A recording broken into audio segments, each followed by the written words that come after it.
All right, so Ricky, you ready? I am. Everybody, welcome back to another episode of the Shop and Chivalry podcast. My guest today is Rickey Authement, right? It is. Okay, perfect. You're running for which ward? For Ward 2. Ward 2 in Ocean Springs. Excellent. Well, Rickey, tell us about yourself. So I am a dad of 3. I am married to a doctor at the VA. Mm-hmm. I am a home inspector, licensed contractor.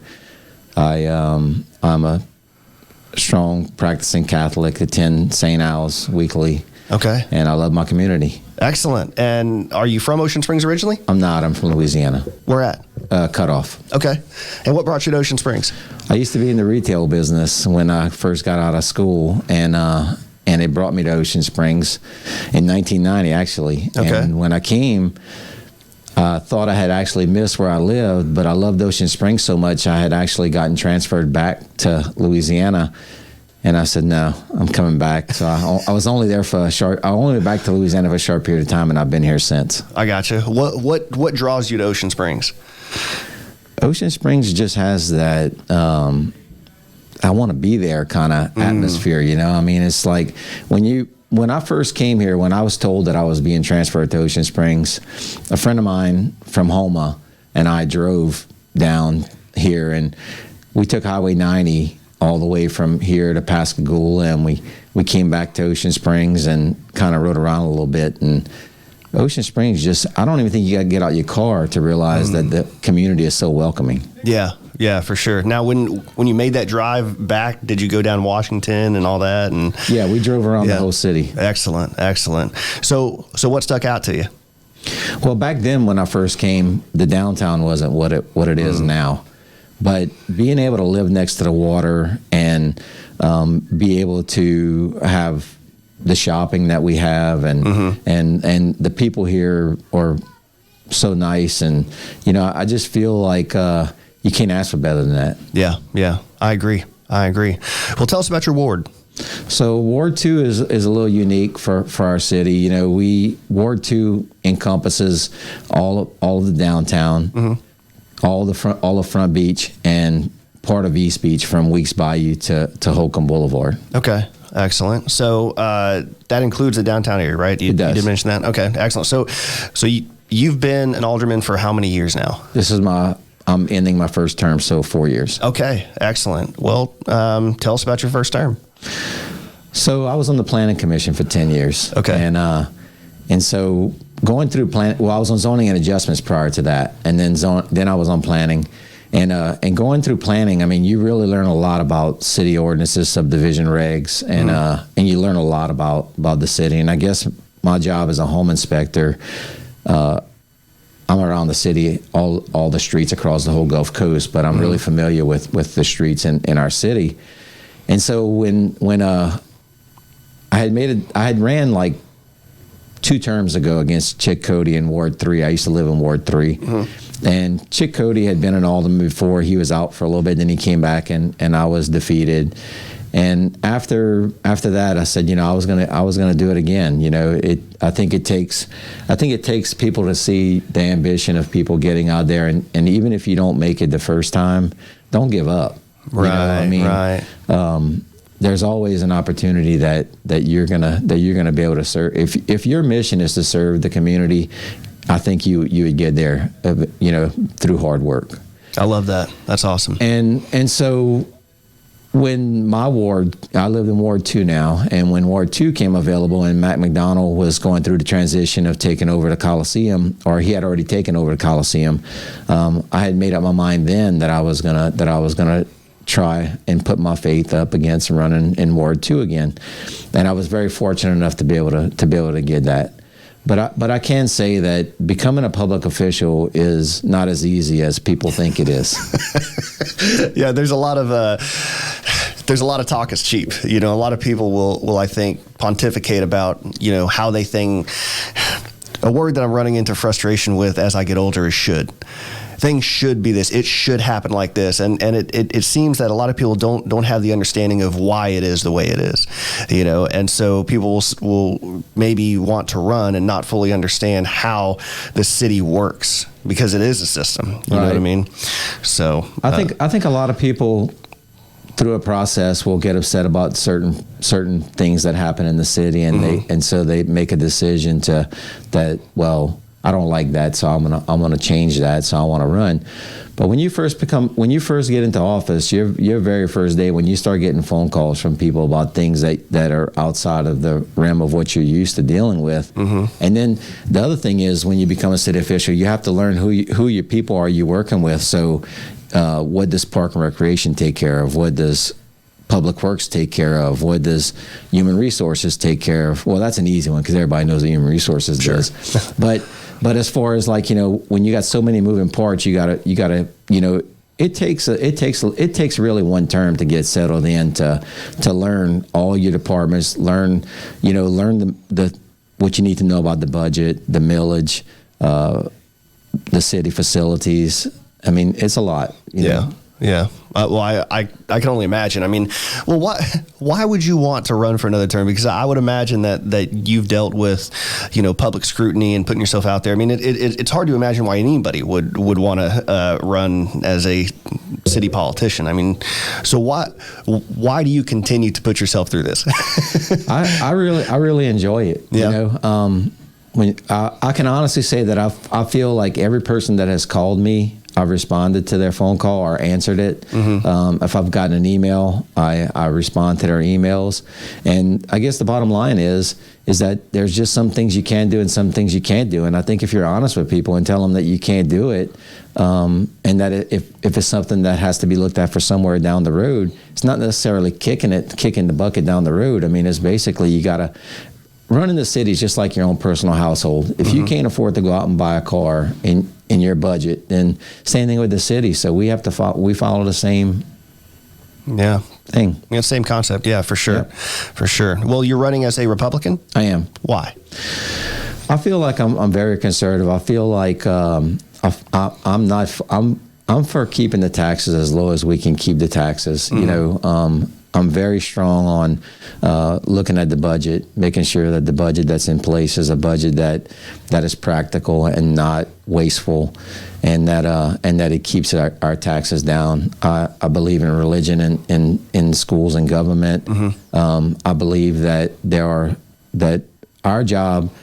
I feel like Republicans are more in tune to making sure the development of their community is in line to creating jobs and having people work and fulfill their financial obligations. Everybody's sorry about the delay. The host had to use a restroom, so we took a quick break, but we'll get back to the interview here shortly. Thanks. Let me ask you this. It seems to me that at the local level of politics, the letter next to your name, the party that you declare, bears, I guess, less importance because you're dealing with community members. Do you feel that way? I feel that way 100%. In fact, I had this conversation with somebody not long ago,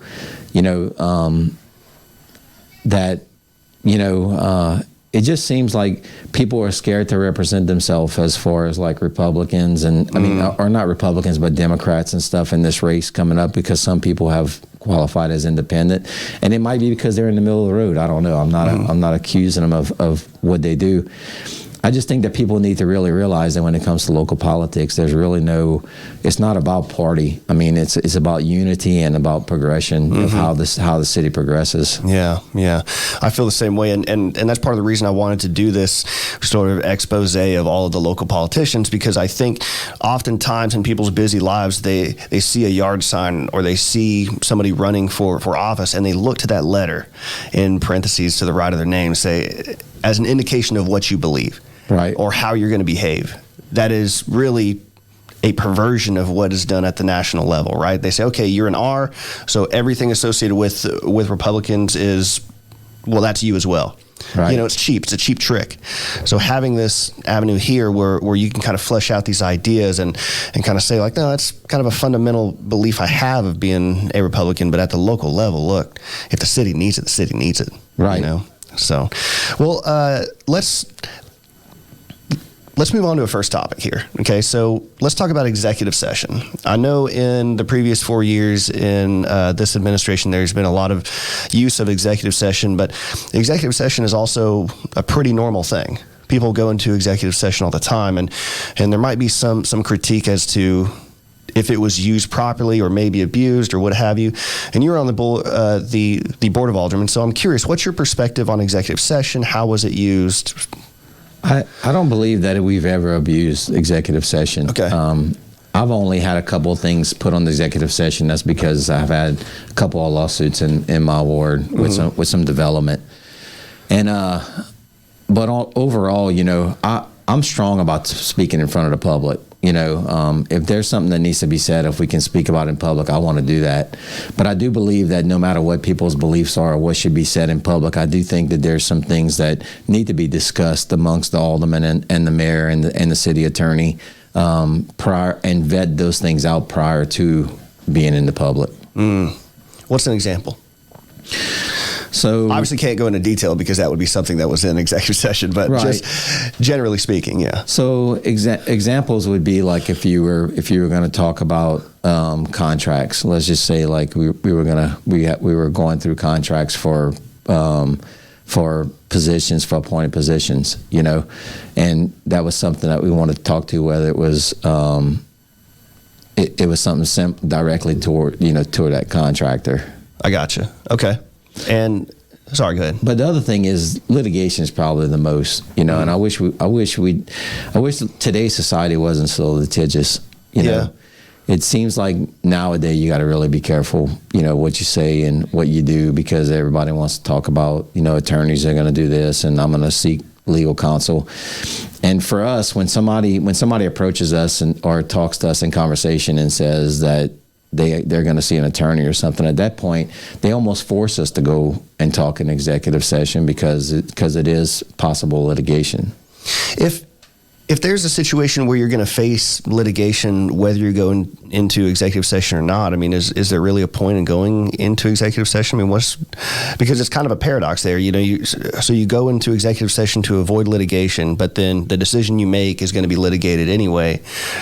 So if the issue is to protect yourself from being sued, but you're going to get sued anyway, what's the utility of the executive session? Actually, it's to go behind a closed door where you can speak to your city attorney and weigh out the options as far as like what the decisions are made, what the outcome could be, and what we should do. Gotcha. So it's not necessarily that you're making a plan; it's that it's kind of a consultation with an attorney that the city's using. Correct. Right? Okay. Well, that makes more sense, for sure. With Ocean Springs being the beautiful city that it is, and we talked about coming into the city and how it kind of makes us feel and whatnot. In your ward, do you have city entrances like like Washington Avenue, or does your ward contain like West Ocean Springs? That I have two. Okay, excellent. Porter Avenue and Washington. Perfect. What are the plans to kind of change the image of those entrances, or as Melanie Allen puts it, the gateways of the city? What kind of plans do you have? So the vision at this point, or at the current time, is that we've just had a wayfinding study done. Okay. And my vision, along with a lot of other people's vision in the city, is to have people come across the Ocean Springs Bridge, see an entrance that they want to get off at Porter Avenue, and bring the traffic in on Porter Avenue in that commercial district into Washington instead of staying on Highway 90 till the red light. Gotcha. So you want to pull the traffic off 90 and get them into the city via Porter rather than the traditional way down Washington, right? Correct. Okay, gotcha. And so I imagine there's some plans to build up Porter then, yes? Yep, that's what we're working on now, and we haven't gotten the final plan yet, but we do have some monies to do this, and we're gonna do it either through some kind of a signage or whatever the wayfinding study is. I think that's the direction we're gonna take. I gotcha. I think it was, it must have been early December. I didn't know that there was a Dollar General going up in West Ocean Springs. I'm not sure that it bothers me, honestly. But I had people on Facebook whenever they were coming back for the holidays, and some person was taking a picture saying, why is this the first thing we see? Do you think the city should be more involved in what types of businesses or what businesses look like that are trying to develop near our entrances? That property's been for sale, or it's been there for a long time vacant. Yeah. And then it came up for sale and somebody bought it, has the right to build commercial building on it like they did or like they're doing. The thing is, I think a lot of people don't realize what they're going to see. This is not your typical driving on Highway 90 looking at a yellow facade, mansard, brown building. I mean, I don't know if you've seen the rendering of it. I've not actually. But the rendering of this building is not of your typical stores. I mean, this is like, I think Dollar General has been doing a good job trying to move into cities to try and change the image to more of a country store type look if it's in that an area like that. And perfect example is the ones in Fairhope, or the one in Fairhope. But the one that we have in Ocean Springs, I think people, once they see it after it's built, I think are going to have a change of heart on how it looks. Well, that's exciting. I'll tell you, the one on Government looks great. It's tucked away. It takes advantage of the nice natural canopy, provided by the trees. So how involved is a city when a business like Dollar General comes in and wants to build? I feel like the planning department is very involved. They have to do a design review. They have to go through a point system for as far as like green space, what the facade is, what's exposed to the line side from the street, and they did a good job with this Dollar General. Okay, well, I'm excited to see it. And part of me wonders anyway, like, what's the big deal? Because I mean, as soon as you come over the bridge, you've got that kind of odd gas station off on the right, and then just past where the Dollar General would be, it's a pawn shop. So it's kind of a moot point in some respects, but in any case, okay. So we mentioned green space, right? How committed, from your perspective, has the city been in these previous 4 years to maintaining green space in Ocean Springs? I think we've done a good job with it. I think we did fall a little bit behind on beautification, which I'm hoping that we can get back on track in that. When I first came into office, to take care of everything that needed to be taken care of, and I think now we're every year that's gone by, we've been able to progress and try and help maintain that, and I believe it's only going to get better from this point. Yeah. Now, we used to have an arborist in the city, correct? Yeah, but that was through a grant program. I see. We never did ever go out, to my knowledge, and pay for an arborist because we wanted one. I think the grant program was available. We took advantage of it. I think there might have been a match or something, but we did. Interesting. I think it was Mr. Minker, and he was a good arborist. Yeah. There's been some controversy with trees on Front Beach with a couple trees. Do you care to kind of give a perspective on that? Well, that's in my ward. It was a long process trying to figure out what we're going to do with the trees. My views on property rights, I guess, are different from some other people's. I believe that the city of Ocean Springs has ordinances in places to protect trees, and at the same time, they have ordinances in places to protect people from building houses that encroach on their property. And, whether it's side setbacks or if it's height variance, And so when you get somebody that comes to you with a piece of property that there are two trees sitting in the middle of their buildable area, you have to make a hard decision as far as as their property rights, can they use their property to its fullest and best capacity, and can it be achieved by planting some other trees? I mean, it's a hard task. Yeah, I'm kind of torn on it too. Although I'm leaning more towards look, at the end of the day, it's the owner's property. You know what I mean? And if the city approves it and they have a vested interest in preserving trees and they approve it, I mean, it's one of those things. It's kind of hard to argue with that. If you don't mind, I want to say one thing about that, because I think a lot of people don't realize this. The city of Ocean Springs, we're a Tree USA, and we and I feel like the city does a really good job trying to stay on track with their trees. There's some variations sometimes that you're just going to have to consider. But I think a lot of people don't realize that when you go to other places on the Gulf Coast, and I'm not going to name any counties or cities that don't have a tree ordinance, they're growing their subdivisions and using their and building on lots where they're removing trees, and they're not hurting the. I don't feel like they're hurting the community by doing what they're doing to use their property. I mean, I just think it's really different if somebody comes to you and says, I want to cut this tree down in my side yard because I don't want to pick up leaves. Well, that kind of doesn't make sense because they bought the house with the tree there. Yeah. Yeah. And, but when you have a vacant piece of property, I mean, the thing is, a lot of people are not going to maintain trees or property if it's not built on. I guess some people just don't see the value in maintaining a piece of property.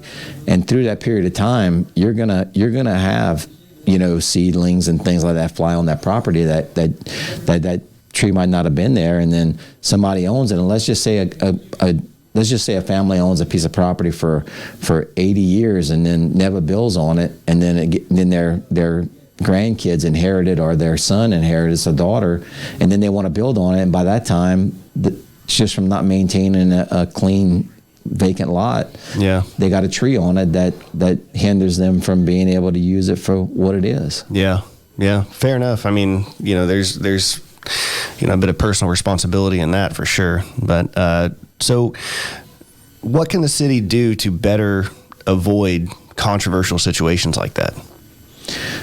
Well, if there's room in your yard, you could do like I did. I have a house on Iberville, mm-hmm. and I have 5 huge oak trees in my yard, live oaks, mm-hmm. that are old. Like they're big, and I had a brick house that was next to it. I was going to remodel it, and my wife and I stepped back and we said, we really don't want, the house is older. Maybe we can come up with a plan to get it away from the tree, and then and be able to make it good for everybody, mm-hmm. and for us, in other words. And we did that. We literally tore the house down and pushed it back 22 feet to get away from the oak tree, but we had enough property to do that with and still have the homestead that we were mm-hmm. dreaming to have. And I think on the most part, everybody that I've talked to that's ever come to the board about trees, except for a few, have had good reason to do things. Mm-hmm. Yeah.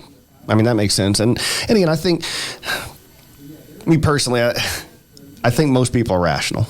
You know what I mean? If they have a legitimate problem, they're going to come to you all. You all have a responsibility to make sure that the city maintains a certain image. And so responsibly, I'm sure there's been times the city has denied someone cutting down a tree, So I've got no doubt that they're objectively looking through these things. But with that in mind, you mentioned earlier having the money to maintain things like beautification, right? What is the city doing, and what can the city do more of to increase revenue so that they can take care of those things and expand the ability to provide for some of these services to maintain the city and whatnot?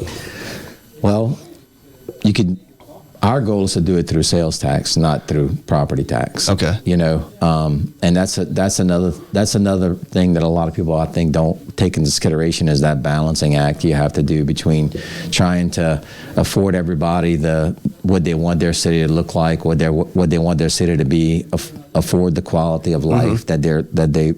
that they've been used to and want to live in,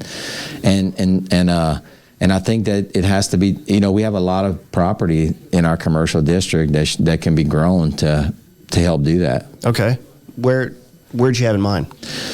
I think mostly towards the east side of town. I mean, we have a lot of, a long time ago, way before me, they ran water and sewer out on Highway 90. And right now there's some development going on that side, and it has grown, and especially around the Walmart area. I mean, They did a really good job with that new shopping center they put across the street from Walmart. Oh yeah, right. There's a vet clinic in there. There's Lost Pizza. They've got the physical therapy. Right. Yeah, exactly. That's actually where I go get my haircut. But okay, excellent. And then, so what's stopping further development that way? I think one thing is the wetlands. A lot of companies that are coming in. before they can actually do anything in their due diligence period, have to do a environmental study, and as far as wetlands impact and all that kind of stuff. And I know there was talks among the board about doing something blanket, to try and get it all done pre sale of property. What do you mean? The board had an idea at one time to find out what it would cost to find out what the wetland study would be for all that property over there on the front end, so that if a company wanted to look at the property, that part would already be vetted. Oh, interesting. And then the city would pay for that, I assume, and then try and recoup it in the sale, or? I don't believe we ever got that far. Okay. I think it was just, when the thing came up with the store Aldi, they were looking at a piece of property, and then they had, during their due diligence, had to do some studies on wetlands. That was a conversation we had, that what can we do to try and speed up the process for a developer, because once a developer buys a piece of property, well, they're going to do the due diligence first. Yeah. But once they buy it, money's interest, and they tend to want to move along. Makes sense. So what do you have a vision for what East Ocean Springs might look like? Because I've heard everything ranging from we don't want to touch it, right, or nothing's going to happen out there, all the way towards we want to drop Sangani right in East Ocean Springs. I don't think we need to drop Sangani right in Ocean Springs, because I think West Jackson County, or Jackson County on the west side, changing Cook Road is gonna change that for Jackson County. I think that I think their goal is to try and bring some of that Sangani towards our side, whether it's through TIF programs or whatever else whatever the county comes up with. Gotcha. But what I would like to have seen in Ocean Springs, I hate that we didn't get the Harbor Freight. I'm just going to be honest. Oh, with really? you. Well, kudos to Casey and those guys. But tell you what, I would love to have Harbor Freight, if I'm honest. But that's just me being selfish. I'm not sure it fits with Ocean Springs, but still. Well, Tractor Supply's on the east side of town, and it fits. Yeah. I feel like it fits. I think there's some things in our community that we don't have, like a National Tool. I think they might be a good one to, that would be something for Ocean Springs. There's just some things I think that we can do. Not really so much a super box store, but I think there's some stuff that we can do on that side of town that would improve our commerce. What are some examples of a large store or chain that might fit out there, do you think? Whole Foods, World Market, that sort of thing. Something a little more affluent. Yeah, because I'm gonna tell you, for me and my wife, we shop basic stuff in Ocean Springs, and we support local grocers. Yeah. And I want to support local, but my wife she's organic, and which means that I do too. And right. And so so once a week or once every other week, she's either traveling to Mobile to shop at Whole Foods, Fresh Market, Costco, or going the other direction to New Orleans and going to Trader Joe's, Whole Foods. Yeah, I Costco's. think Metairie has the nearest. Is it Trader Joe's? Or? It is. Yeah, Metairie. So, and don't go in there on Sunday if you ever go. No, it's busy. It's busy. So what? How come Ocean Springs? I mean, being a fairly affluent town, they can afford to have these. What would you call? I don't want to say faddish, but going organic is a popular thing right now. I'm surprised Ocean Springs doesn't have like a farmer's market. We do have a farmer's market. In fact, it's open right now. Where? At 9 o'clock. Not sure if it's 9 o'clock. Yep, just open. Where's it at? I didn't know that. In the Chamber parking lot every Saturday morning. I did not know that. In fact, I talked Diane. She does a very good job. She's the one that runs that, and I would like to see her do an afternoon one during the week, and there's been some talks of it, and I believe we are gonna get to there one day where we're gonna have that. My dream would be to have downtown shut down one day a month. And a First Friday kind of deal, whether it's First Friday or First Saturday or Fourth, whatever, just to give a chance for artists or even our Fresh Market to set up in the street on Government Street and just show off their stuff. Interesting. Yeah, the first time I experienced a First Friday was when I was stationed in Georgia. We went to Thomasville, Georgia, and really. Thomasville, Moultrie, Valdosta, all those small southern towns had a First Friday. They had bands out there. I mean, it was great. No cars. Everyone just kind of walked around. There were farmers markets. There were vendors. I mean, it was 12 mini like parades, carnivals, whatever, a year, once a month, and it was a really neat thing. And I've always thought that'd be a cool thing for Ocean Springs. Well, we when we first came into office, we set up for that. When you close the street, it takes a lot of police officers to man that, because cars can get through drive, and so you have to have just about a police officer for every street closed. And when we first came into office, we made a decision to spend the money and put bollards up. So we have bollards that we can put up in our streets to help offset that. So now, if we were to close Government Street, instead of having to have 6 police officers maybe out there, we could probably get it down to 2. And so we've got the resources to do it. I just don't believe we've gotten there yet. Interesting. Okay. Well, let's talk about government then, and transition to your ward downtown and whatnot. What are some problems we'll start there. What are some problems with Ocean Springs? Like their downtown area, what could be done to improve, say, traffic or density or what have you? I don't think you can control density. I think the downtown is what it is. Most of all the businesses are already established with the except for the new Murky Waters coming in, and we got a new real estate company that's building an office on Government Street that recently tore down another building. Okay. I think that the density part of it is just going to be there. The traffic part is tough. The street is really restricted, and sometimes people don't park the way they're supposed to. They Sure. don't get close enough. So yeah, it does cause some hiccups. Now, I think there's been talks of using BP money to build a parking garage, right? Yes, there is. Okay. And what are your thoughts on that? I think it's going to be a good idea. That's at 1515 Government Street. That's a public-private venture that the city decided to move into with a developer that wants to do a mixed use on that property. And, I think that, and I have some other ideas for parking in the city that would really help eliminate some of that. Go on. So we have some property in Ocean Springs that's an asset to the city that I think could be gone. In other words, I'll give you an example. We have the police substation behind City Hall. That building was redone after to leave a precedence of the police department to maybe use it, and they do use it. They use the back garage part of it to leave motorcycles and things like that. But that building, with the amount of money it costs the city to keep it insured, the utility bills, is going to need a roof coming up. I'm not quite sure that if you look at that whole block, you got WAMA, you got the community center, and you have the senior center, and there's no parking. Like every time there's a wedding, they only have that little parking lot between the community center and the senior center. And if we were to come up with a way to build a smaller building for the police department to keep their stuff in and get rid of that big building, we can add probably, I would think we can add probably 75 parking spots just in that one area that would be utilized not only by the facilities that are adjacent to it, but the downtown as well. I mean, I go down there all the time at night, walking around and just kind of looking at what's going on, and it's amazing. I think the people would still park there. I mean, it's it's only 2 blocks from downtown. So that building is connected to City Hall and the library, right? It is. It is. So would you just build a whole new building for the library and City Hall, or look at maybe?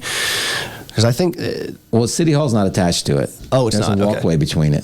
There is. Okay. But as far as the library, we wouldn't even interfere with that. We would just take the back part of that building off. I see. Just build something, maybe like my vision would be like something maybe 30 by 30 for the police department to use if that's what they needed.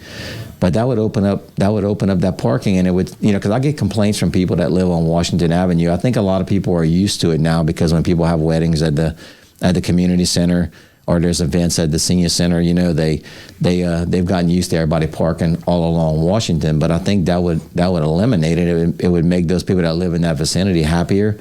The property would be better utilized. It would be less burden on the taxpayers. What are some obscure ideas you've heard about managing the traffic problems?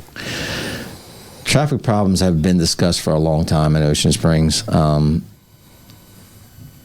I guess with them putting the trees in Government Street, I guess kind of sparked up some more stuff. You know, it's like we didn't have enough parking, and now we've made these bump outs and put these trees. And this was before my time. Sure. But they've had a lot of talks. You know, people tend to think on a quick perspective that let's just make it one way.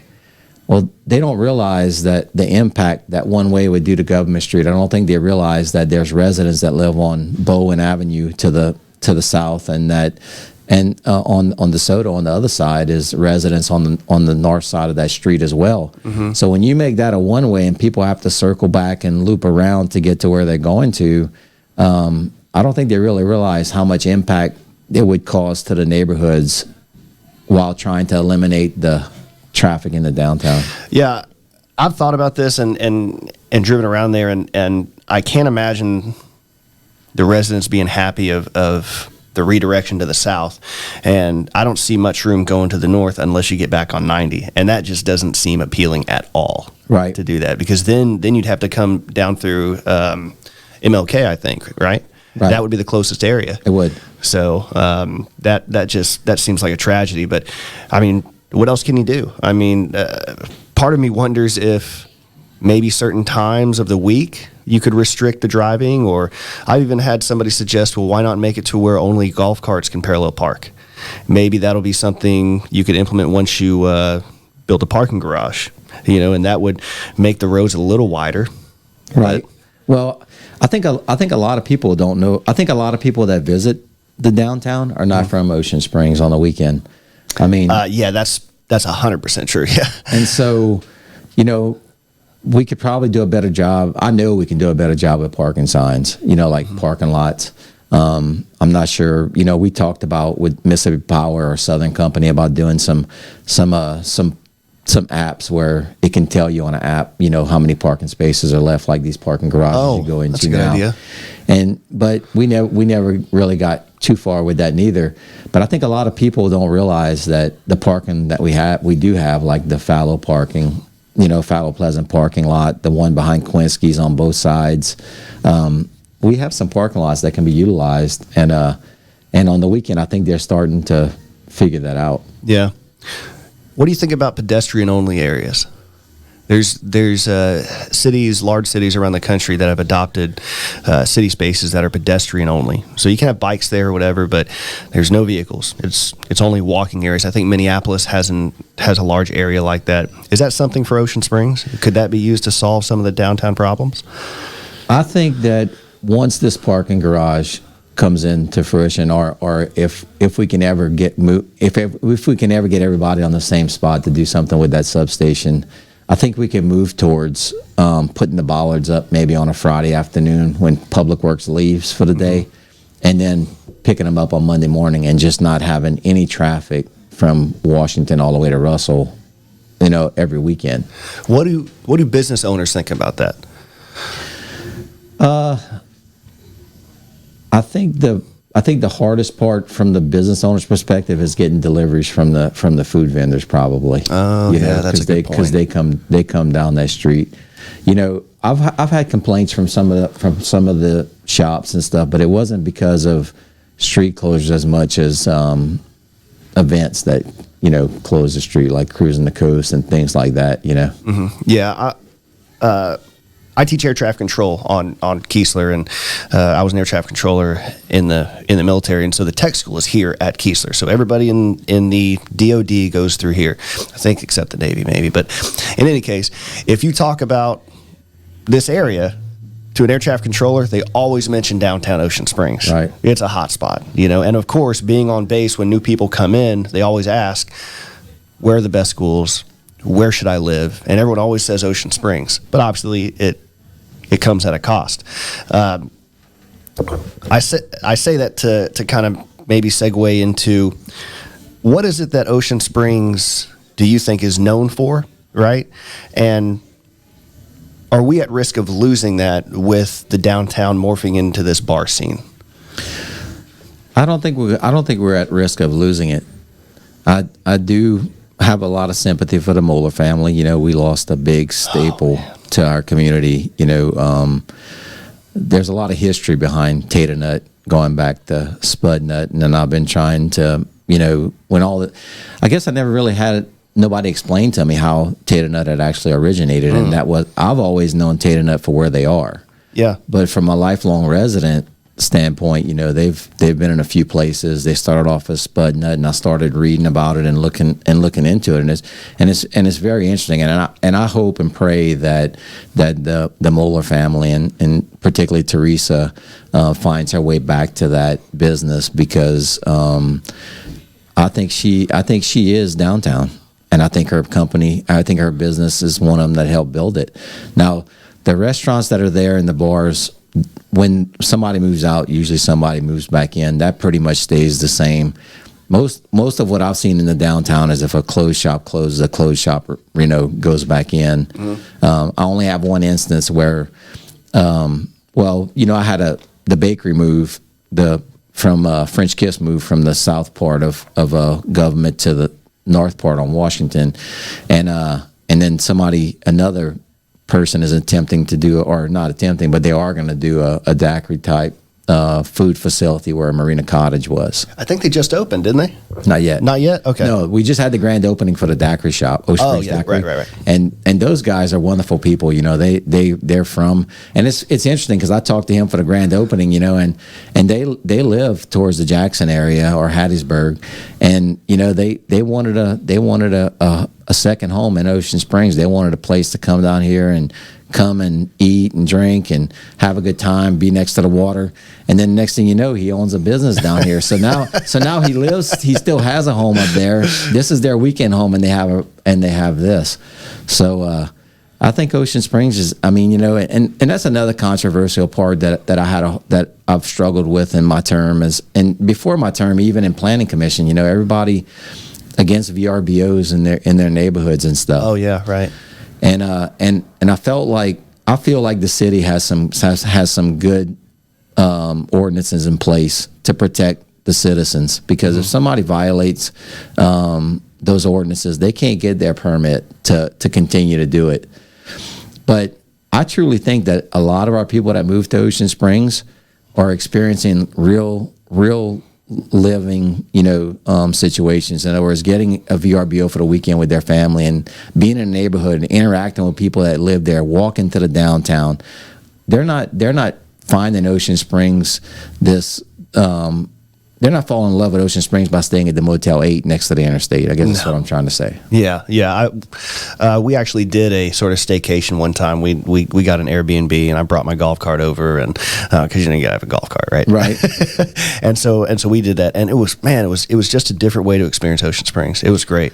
It really was. But you know, I'll tell you this, and most people that don't want them in Ocean Springs, if you were to ask them where they stay when they go out of town, they probably stay at VRBOs and other places, you know.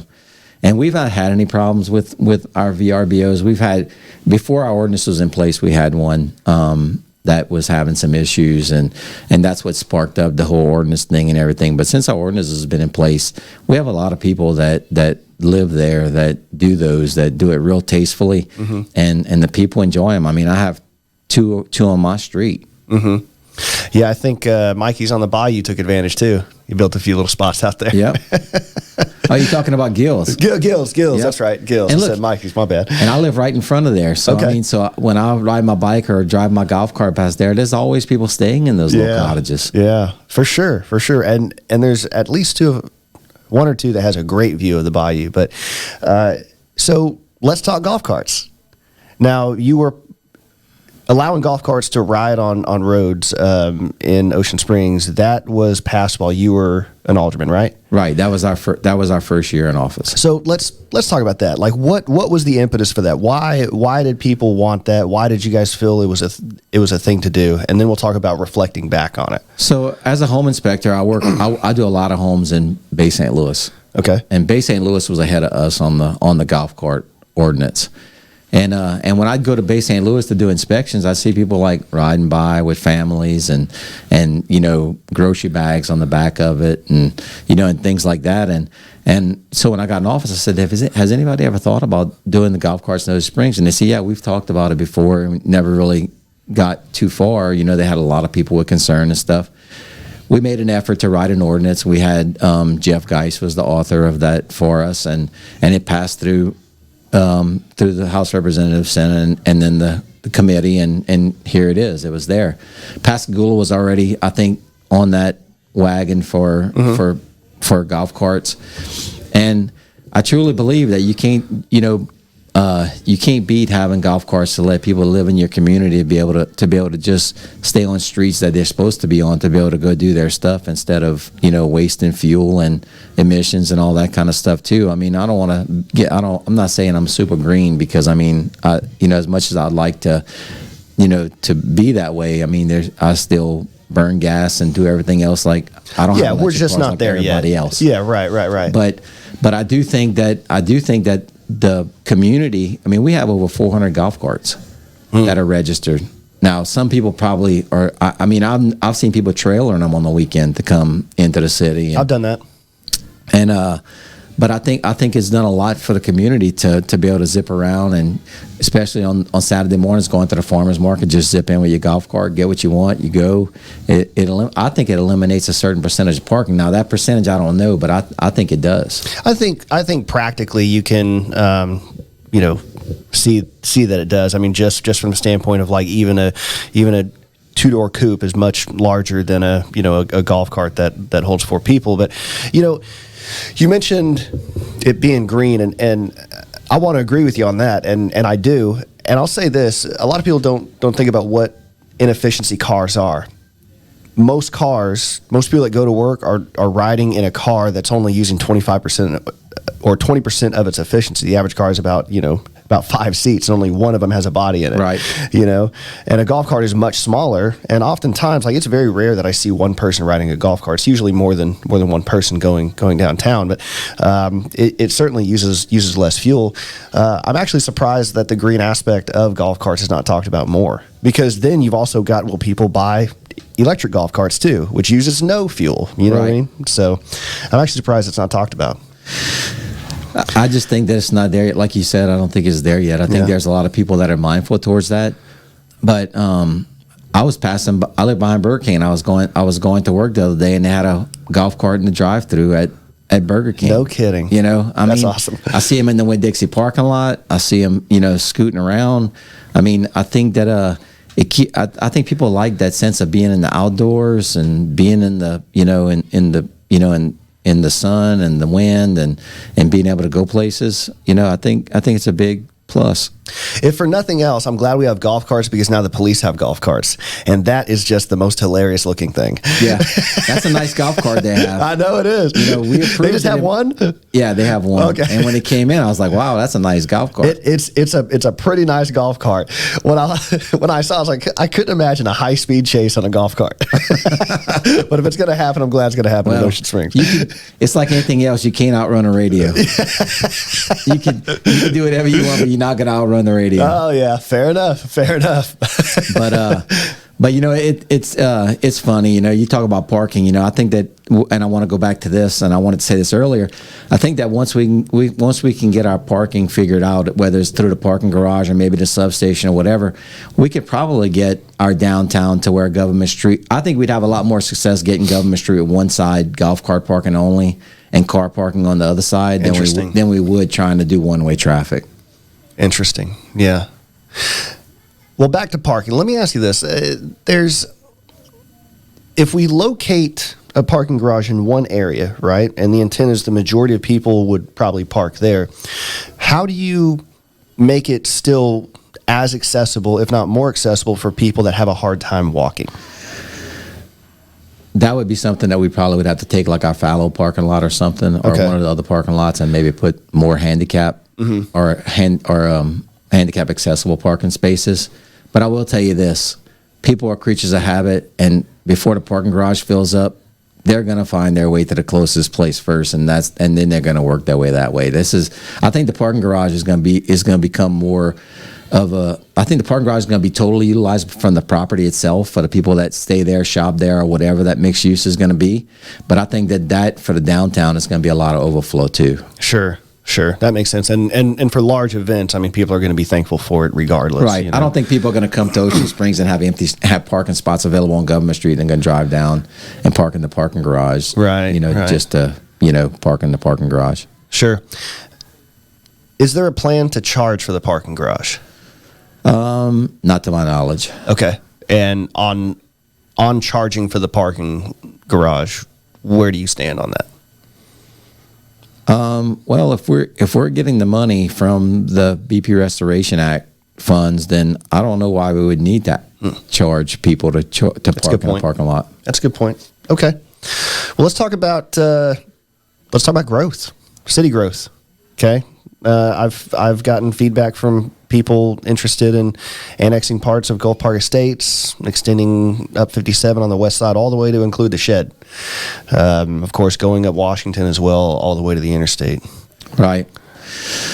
So my vision of this would be to take 57, the west side of 57, and some of the even further past 57 where the high school is. I truly believe that the Ocean Springs High School needs to be in city limits.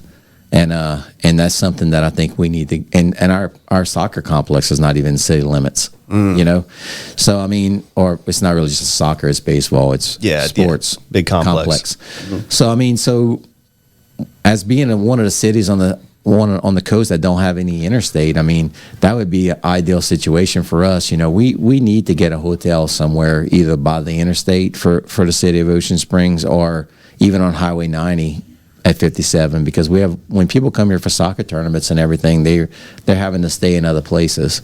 So that's a good point. So I think that would be ideal for us to get that side. While I would love to have Gulf Hills towards the interstate that way, I think that would be a lot bigger task to do. It's an older neighborhood too, so you've got to deal with the infrastructure as well. Well, but I think overall, the Jackson County has that, and I think Jackson County Utility Authority does a good job to maintain their infrastructure. So, I mean, that infrastructure doesn't bother me nowhere compared to what Gulf Park Estates would be. Yeah. Gulf Park Estates Utility's been through a lot since Johnson Utilities had it up until the current time. And I'm not saying that their utilities are antiquated or they're doing a bad job with it for what it is. It's just that I don't think that, from a city's perspective, that because we have a certain amount of time period to maintain that, and we'd have to have the resources to take that over. And not only that, I mean, Gulf Park Estates is like a city on its own. They ought to have their own zip code. I mean, and you talk about having to police it and fire department. I mean, right now Jackson County is building a substation right in the front of Beachview. Yeah, that's true. Yeah, it's again, I see both sides of it. I mean, I know why people would want to be in the city, but there's also residents, myself included, that would be scared of the increased cost that we would incur from that. And I have no doubt it'd be a fairly significant increase if the city wants to do it right and maintain the water and utility system or the sewer system the way it probably needs to. It's the cost is gonna come back to the citizens for sure. And I think some people could be priced out of the city altogether if that happens. Do you really think it'd be that much? I mean, you guys are already paying the same school tax. Mm-hmm. And school tax is the highest one. Is the highest millage on our tax base. Mm-hmm. So I mean, I think it depends how many homes you take over. Well, not you, but the city. How many homes do you decide to incorporate? Because that's what it comes down to, is increasing. Like, you would increase the tax base in order to reduce the rate that would be spread across everybody. It has to be viable. I mean, you can't for sure. You can't take over. We couldn't take over and build a fire station and police it and put fire department there and public works if you're not, because then you're burdening the taxpayers you already have, because somebody's got to offset what you're taking over. Mm-hmm. And so they've already been a study for the east side. Mm-hmm. and we had put aside $100,000 our first year to continue looking into that, but we got sidetracked into some other things, so we never really moved forward with it. But that's one thing the city needs to do, because my fear is that if Gaucher develops the mall property, and they can get the tax base to where they want it, I have a feeling that Gaucher is going to come after the west side of 57 and get both sides. Yeah, they've been. From what I've been reading, they've been doing a pretty good job of not much has moved here, but they've been actively soliciting for more businesses to come into that area. The latest one I heard was Walmart was looking to put something right in that area with, shopping centers around it. And Walmart changes things in the city. It just does, right. So, but yeah, it's definitely a concern. So, well, are there any problems with preserving art and culture as we look towards expanding within the city? I mean, what's the way to do that? Because obviously art and culture are a huge part of Ocean Springs. They are. And I support the arts through my business, but through donations and one thing that I would like to see is a lot more of the younger people getting involved in the arts. I think some of the arts is being lost from the donors that we used to have. A lot of our older folks that were our staple for our arts are not around, or they're getting to that age where they're not going to be around. And getting the younger people more involved and donating towards that, and getting involved in arts, getting their kids in art programs and stuff like that is going to be the key to the success of that. It seems tough though too, because we've got a lot of businesses that are popping up that are art related, the sort of BYOB type of thing, bring your own brush, and the sort of infusion with, hey, come and drink here while you do a painting, which is fun. I've done that. So I'm curious, what can be done to attract younger people? I think the city is working on that right now. The plan's unclear what they're going to of the direction of the Mary C, but I think the vision the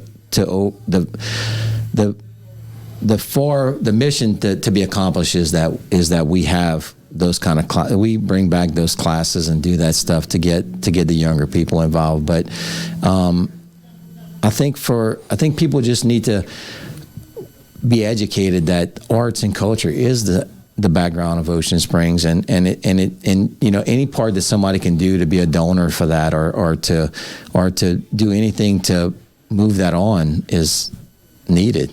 Mm-hmm. Yeah, for sure. Well, you brought up the Mary C. Do you want to dive into that a little bit? Yeah, let's go.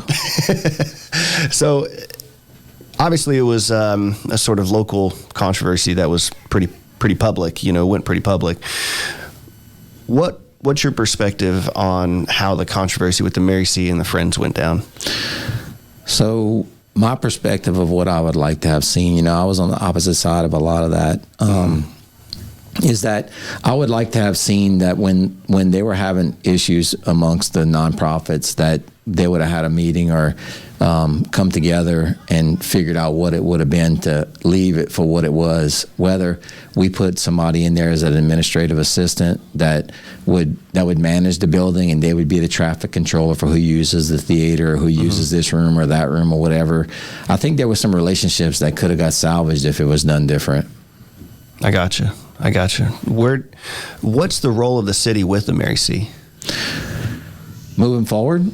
Well, just what has it been?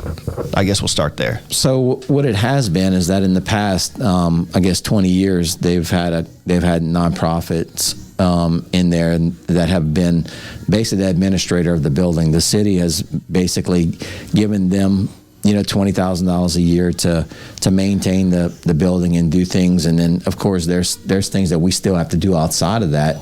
But on the most part, we never really paid any salaries or had anybody in there that was on our payroll that was a cost to the taxpayer.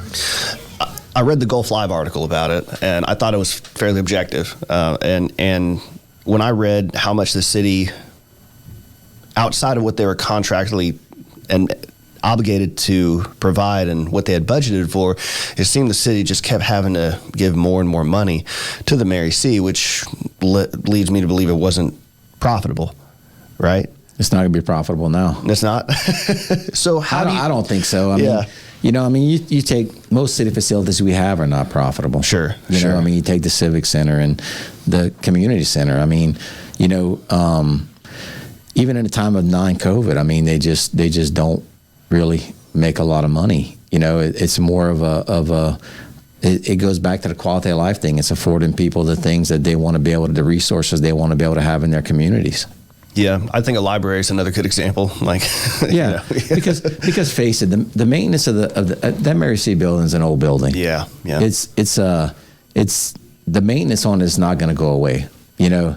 And it's only going to get more expensive. It's like hair loss, you know what I mean? It's like I'm starting to experience that. It's like all you could do is just try and maintain at a certain point. You know, there's no going back. And with that building, you know, the city is always going to have a certain dollar amount that they're going to have to contribute to maintain that building if they want to keep it preserved. Gotcha. And the amount of money it takes, we're not even 100% there yet on keeping that building where it needs to be. Okay. So regardless if we're paying somebody to be there or if it's a nonprofit being in there, that portion is not going to go away. Okay. Well, what can be done in the future, do you think? I think moving forward, you know, the best thing we can do is to take the city plan on for what it is. They want to. We've made a decision to hire somebody to manage the building that's going to be under the Parks and Recreation, which I kind of disagree. They shouldn't be on the Parks. I think they should report directly to the mayor and board of aldermen. I don't believe that I think the Parks Department has enough going on with their after school, their day camp programs, the pottery programs, the baseball programs, basketball programs, soccer programs.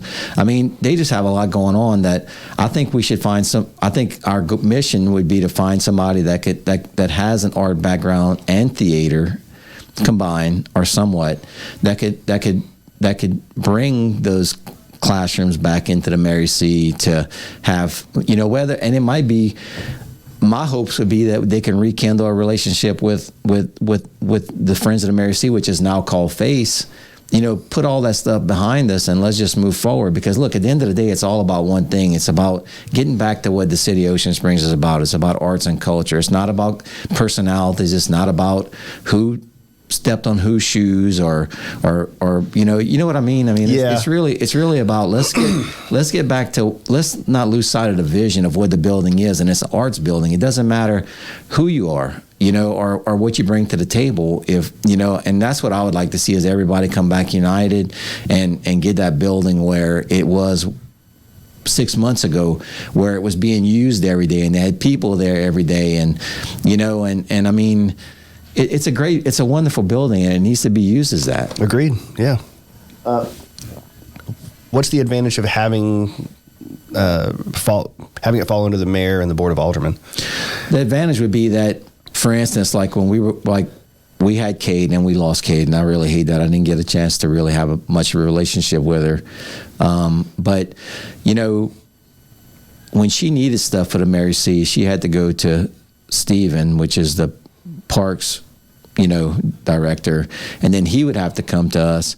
And I feel like the source should come directly to us when it comes to stuff like that, if it's outside the realm of what, you know, the norm. Would the things that the Mary C. needs, would they fall under the budget allocated to the Parks Department if they were located there? And then they would there be an advantage to them having, you know, a specific budget allocation beyond, you know, what they've already been given? Or from a budget perspective, I would like to see it on its own, because I'm a numbers person, you know. Owning my own business, I like to see where those dollars fall.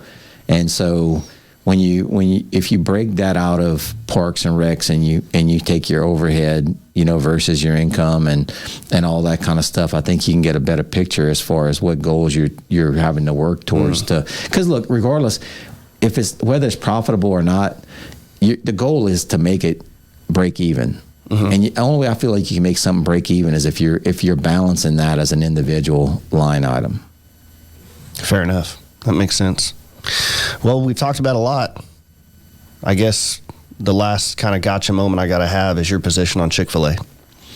I would love to have one, so I wouldn't have to go sit in that 3-ring circle over there I know. In Diabloville. It's funny because being a home inspector, I'm always all over the coast, and you can't find one that's not busy, no. except if you're willing to get out your car and walk inside the malls. You have a better chance. Yeah, that's a good point. And I will say, I mean, they've really perfected the drive-through. I'm gonna tell you, they have. There is no other that I've ever seen that have handled a drive-through like they do. But I would love to see one in Ocean Springs. I think Ocean Springs would definitely support it. I think that it's just a different, and I don't think it would hurt anything else. I think they would just add to what's there. Yeah, I agree. Yeah, it's. I was talking with Doug Walker recently, and I asked him, and he's like, "Well, I don't really eat fast food, because I kind of want to get healthy some years ago, and so I kind of cut off fast food." And I said, Doug, I got to tell you, that's God's chicken, and God's chicken doesn't come with calories. Right. I'll tell you, they that company is spiritual, and I respect them for I do that. too. I do too. That's I think you think back in the day when you were growing up, there was a lot of things not open on Sunday, and then times changed, and now a lot of things are. But yeah, when I'm working in another town, my assistant will call me up. She'll be like, "It's almost lunchtime. Are you going to eat today? Because I think you're passing in front of a Chick-fil-A." So every once in a while that happens. Yeah, fair enough. Well, Ricky, look, it's been a pleasure to talk to you, and I've enjoyed having this conversation and having the perspective of kind of, well, the previous administration, right? So you can talk, factually about things, but also it's a breath of fresh air because you seem very grounded, you seem very principled, and you're somebody I think a lot of people are going to connect with because you seem to have a passion about the city. I do. I mean, to the point that since I've been in office, I'm not sure if you're familiar with MML, Mississippi Municipal League. They have conferences throughout the year. They have a midwinter conference. They have the conference in Biloxi every year, and since I've been in office, myself with a bunch of other aldermen have made it a point to go to these conferences every time they have them. And there's levels of accreditation that you can get for being a municipal officer that a lot of people don't realize that's out there. So when I first got in office, I thought, well, ad valorem and all this other stuff, I'm going to have to, figure all this stuff out. I'm going to have to, dig deep into it myself. But MML actually offers municipal leaders, mayors, and aldermen and council people to literally go to, and they have work sessions for ad valorem and for property tax and for budgets and stuff like that. And I only have one more to attend, and I'm going to have my professional certification. So, wow. I mean, so there's actually some levels of certifications that you can get in these positions. It's not, and being one term, it takes, and you almost can't get it in one term unless you go to every single thing. And I've been fortunate enough to be able to do that. Owning my own business, I can make my schedule to afford me to do that. But I think a lot of people don't realize on how much somebody like me does in the background to get those kind of certifications, that I'm not just learning my way through it by trial and error. Like, I'm out there really in the, learning it from people that are teaching these classes that's all they do. Yeah, fair enough. Well, Ricky, is there anything else you'd like to say about your ward or to your ward or any prospective voters? All I can say is, I love my city. I love having the downtown. I feel like being in Ward 2 is almost like being the mayor because there's just so much going on, always in the downtown with the beaches. And while, we have to be mindful towards growth, I don't think that's something that could be eliminated. I think it's something that has to move forward. And as long as we do it with taste and we do it with, with what the city of Ocean Springs principles are bound on, I think we're going to have a great city for a long time. I agree, and I think that's a responsible position to take. Well, Ricky, how can people get in touch with you or learn learn more about you? They can call me they can contact me on my Facebook page. I can honestly tell you that since I've been in office, everybody that has called me, I've either picked up the phone or called them back within minutes, and every email that I've gotten, I've always answered it. So there's a lot of avenues that they can get in touch with me. They can get in touch with me off the City of Ocean Springs website. They can call me by phone, Facebook, whatever way they can get in touch with me, I'll be there. Perfect. Yeah, that's important for me, is to have city leaders accessible, because, well, I think a lot of people just want to make sure that the people that they help put in office are still looking back at, looking out for them as well. Right. So, but I do think that a lot of times, people in political or in city official capacities are underutilized. I think that a lot of people don't speak up or call when they see something that needs to be done. I mean, face it, an alderman's not going to see everything, and it might be for periods of times where they won't see that. They got things going on in other places or whatever. But if a neighbor or somebody sees something that they feel needs to be looked at or dealt with, pick up the phone and call them. Call the mayor's office. If you call the mayor's office, they'll give you our phone numbers. I mean, there's nobody hiding behind walls to dodging bullets. Yeah. I mean, we when it comes down to it, if somebody has a complaint, we're gonna investigate it, and if it's something that can be done, we're gonna do it. Yeah, excellent. Well, Rickey, again, I've enjoyed spending time with you. Thanks for stopping by to talk to me, and best of luck to you. And I hope you have a great rest of your day, man. All right, I appreciate it. All right, everybody. Thanks. See ya. That's it. That was pretty fun. That was the first.